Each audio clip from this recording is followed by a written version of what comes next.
இன்னைக்கு நம்ம எங்கே போயிட்டு இருக்கோம் அப்படின்னு சொல்லி பார்த்தீங்கன்னா, நம்ம கோயம்புத்தூர்ல இருக்கிற ஈசா யோகா மையத்துக்கு தாங்க போயிட்டு இருக்கோம். ஈசா யோகா மையம் அமைஞ்சிருக்கிற இடம் எங்கன்னு சொல்லி பார்த்தீங்கன்னா, நீலகிரி மலைத்தொடரில் இருக்க அடர்ந்த காடு வனவிலங்குன்னு அதிகமாக வாழ்கிற பகுதிகளில் ஒரு பகுதியான வெள்ளியங்கிரி மலைச்சாரல் பக்கத்தில் 150 ஏக்கர் நிலப்பரப்பளவில் அமைஞ்சிருக்கிற ஒரு இடம் தான் ஈசா யோகா மையம்ங்கிற இந்த இடங்க. ஈஷாவை பற்றி சொல்லணும்னா 1992 நம்ம கோயம்புத்தூரில் சத்குரு ஜக்கி வாசுதேவ் அவர்களால் நிறுவப்பட்ட ஒரு நிறுவனம் தான் ஈசா யோகா மையம் அப்படிங்கிறதுங்க. காய்ஸ், நீங்கள் பார்த்துட்டு இருக்கிறது தான் மலை வாசல். மேலே இருக்கிறது பார்த்தீங்கன்னா ஒரே கல்லால் ஆனது. அதுவும் நம்ம திருவண்ணாமலையிலேருந்து எடுத்து முழுசாக இங்கே வச்சுருக்காங்க. ஸோ நம்ம இப்போ உள்ள என்ட்ரன்ஸ் ஆகிட்டோம். ஸோ இதான் பார்த்தீங்கன்னா கால பைரவர் டெம்பிள். ஸோ இப்போ தான் கட்டிகிட்டு இருக்காங்க. கட்டி முடிச்சிட்டாங்க ஆல் ஓவர். வர வழியில் பார்த்தீங்கன்னா ஸோ வாலண்டியர்ஸ், அதாவது இவங்கெல்லாம் தன்னார்வலர்கள்னு சொல்லுவாங்க ஈஷாவில். ஸோ இவங்க வரும்போதே நமஸ்காரம் வச்சு சேவ் சாயில் ஸ்டிக்கரை ஒட்டுட்டுமா அப்படின்னு சொல்லிட்டு கேட்டாங்க. நாங்கள் மண்ணை காக்கிறதுக்காக எதை வேணால் ஒட்டுவோம்னு சொல்லிட்டு ஒட்டிக்கிட்டோம். காய்ஸ், நம்ம இப்போ என்ட்ரன்ஸ்க்கு வந்தாச்சு. இதுதான் பார்த்தீங்கன்னா நம்ம 2 வீலருக்குன்றதுக்கான பார்க்கிங். ஸோ நீங்கள் இங்கே நாட்டு மாடுகள் அழகாக தட்டு சாப்பிட்டுட்டு இருக்கிறத நீங்கள் பார்க்க முடியும். ஸோ பாருங்கள், அவ்வளோ அழகாக அங்கே வெட்டி அடுக்கி வைக்கிறாங்க. ஸோ இங்கே பக்கெட்டில் அழகாக போடுறாங்க. நாட்டு மாடுனா இப்படி இருக்குனுங்க. அங்கே பாருங்கள், சுதந்திரமாக அழகாக அப்படியே புல்வெளியில் அப்படியே மேய்ஞ்சிட்டு அப்படியே பாருங்கள், அப்படியே நம்ம ஆதி யோகி அப்படியே வேற லெவலில் நமக்கு காட்சி அளிக்கிறாரு. அப்படியே ஆதி யோகியை பார்த்த மாதிரியே ஆதியோகி பக்கத்தில் போகணும்னு சொல்லிட்டு அப்படியே விறுவிறு நடந்தோம் பாருங்க. ஆனால் ரொம்ப தூரம் நடக்கிற மாதிரி தாங்க இருந்துச்சு. ஆனால் பட் நம்ம ஆதியோகி முன்னாடி இருக்கிறதுனால நமக்கு டிஸ்டன்ஸ்லாம் நமக்கு கண்ணுக்கே தெரியல. அப்படியே நம்ம வாக்கபிளில் அழகாக போனோம். இங்கே பார்த்தீங்கன்னா ஃபுல்லாகவே ஐயப்ப பக்தர்கள் நிறைந்து காணப்பட்டாங்க. ஸோ நம்ம ஆதியோகி பார்க்கும்போதே உள்ளுக்குள்ளே அப்படி ஒரு பரஸ்பரம் சுற்றி பாருங்கள் எவ்வளோ கூட்டம்னு சொல்லிட்டு. ஸோ எல்லாமே ஐயப்ப பக்தர்கள்லாம் நிறைஞ்சிருக்காங்க. ஸோ இவ்வளோ கூட்டம் பார்த்தீங்கன்னா ஒரு மினி இங்கே எப்போவுமே கூட்டம் வருது பார்த்தீங்கன்னா மகா சிவராத்திரிக்கு தான் செம்ம கூட்டமாக இருக்கும். ஒரு மினி சிவராத்திரிக்கு கூட்டம் இருந்தால் எப்படி இருக்குமோ அந்த மாதிரி தான் இருந்துச்சு உள்ள ஒவ்வொரு ரஷ்ஷுமே. ஸோ இங்கே பாருங்கள் எவ்வளோ மக்களும் பார்த்தீங்கன்னா ஆசாசியாக ஆதியோகியை ஃபோட்டோ எடுத்துகிட்டு இருக்காங்க அப்படின்னு.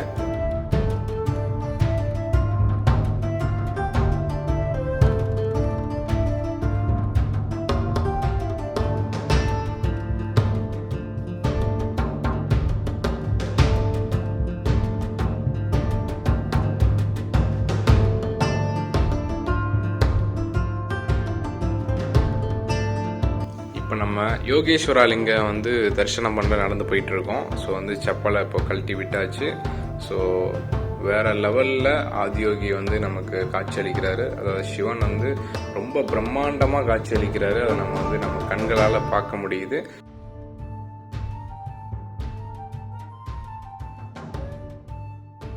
நம்ம இப்போ பார்த்துட்டு இருக்கிறது ஆதி யோகி ஸ்டாச்சு. ஸோ ரொம்பவே ஒரு சக்தி வாய்ந்த ஒரு பிரம்மாண்டமான ஒரு ஆதியோகி நம்ம பார்த்துட்ருக்கோம். ஸோ சூப்பரான ஒரு செம்மையான ஒரு மூமெண்ட்டு. எல்லாமே பார்த்திங்கன்னா மக்கள் கூட்டம் ரொம்பவே அதிகமாக இருந்துச்சு. ஒவ்வொருத்தருமே பார்த்திங்கன்னா ஒவ்வொரு ஸ்டைலில் ஆதியோகி முன்னாடி ஃபோட்டோ எடுத்துகிட்டு இருந்தாங்க. ஸோ இது பார்த்திங்கன்னா வேறு லெவலில் இருக்குது. ஸோ நம்ம ஒவ்வொருத்தரும் பார்த்து பிரமிக்கிற ஒரு வகையில் இருக்குது. ரொம்பவே சூப்பரான ஒரு மூமெண்ட்டு.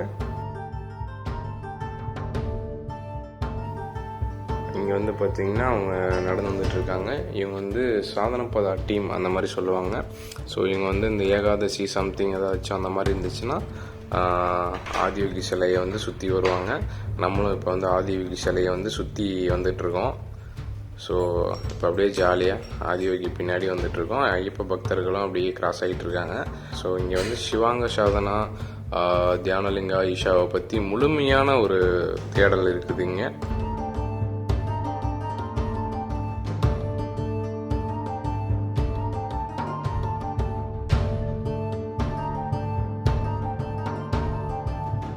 இங்கே நம்ம அழகான ஒவ்வொருத்தரும் எல்லாருமே ஆக்டிவாக இருக்கிறத நம்மளால் பார்க்க முடியும்.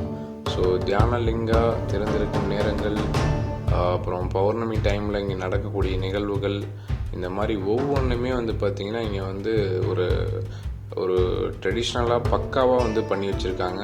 ஸோ நம்ம இப்போ மாட்டு வண்டி அவ்வளோ அழகாக கிரியேட்டிவாக பண்ணியிருக்காங்க பாருங்கள். இந்த மாட்டு வண்டியில் பார்த்திங்கன்னா சர்ப்ப வாசல் அப்படின்ட்டு ஒரு இடம் இருக்குது. அங்கேருந்து இங்கே வரதுக்கு பார்த்திங்கன்னா 10 ரூபாய் சார்ஜ் பண்ணுறாங்க. அதாவது ஆதியோகி ஸ்டாச்சுக்கு வர நமக்கு தண்ணி தாகமாக இருக்குது, லைட்டாக தண்ணி குடிச்சிட்டு அப்படியே நம்ம வாக்குபல் நடக்க ஆரம்பிச்சாச்சு.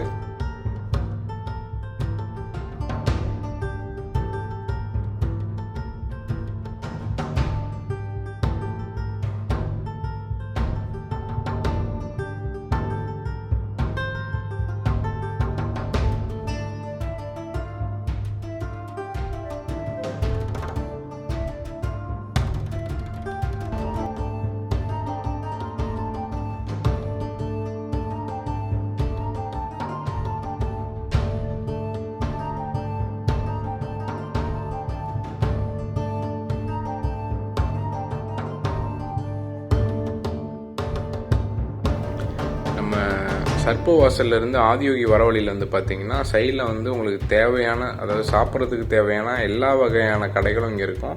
அதுவும் ஒவ்வொரு கடையும் வெரைட்டியாக வச்சுருப்பாங்க. ஸோ சர்ப்ப வாசல் முன்னாடி வந்து பார்த்தீங்கன்னா அழகான சிவலிங்கம், அதுவும் கிரீடத்தில் இருக்க மண்டையோடெல்லாம் வேறு லெவலில் இருக்குது. இங்கே வந்து பார்த்தீங்கன்னா மொபைல்ஸு, கேமரா எதுவுமே உள்ள அலோடு கிடையாது. அதாவது சர்ப்ப வாசல் உள்ளே போக முடியாது. அது எல்லாமே வந்து இங்கேயே நம்ம ஹேண்ட் ஓவர் பண்ணிட்டு போயிடணும். இதுதான் வந்து பார்த்தீங்கன்னா சர்ப்ப வாசல். ஸோ வந்து சர்ப்பம்னா பாம்பு. ஸோ பாம்பு வந்து சென்டரில் ரொம்பவே பெருசாக வச்சுருக்கிறதுனால, வாசலும் கூடவே இருக்கிறதுனால சர்ப்ப வாசல் அப்படின்னு இதுக்கு பேர் வச்சுருக்காங்க. இதுக்கு மேலே மொபைல்ஸ், கேமரா எதுவுமே உள்ள அலோடு இல்லைங்கிறதுனால உள்ள எந்த ஒரு ஃபோட்டோஸும் வீடியோஸும் எடுக்க முடியாமல் போச்சு. நீங்கள் பார்த்துட்ருக்கிறது தான் வந்து சூரியகுண்ட். ஸோ இந்த இடத்துல வந்து ஆண்கள் குளிக்கிறதுக்கு உண்டான ஒரு இடம். ஸோ நம்ம இங்கே குளிக்கணும் அப்படின்னா 20 ரூபா டோக்கன் வாங்கணும். ஸோ டோக்கனை கொண்டு போய் உள்ளே கொடுத்தோம் அப்படின்னா ஒரு டவல் கொடுப்பாங்க.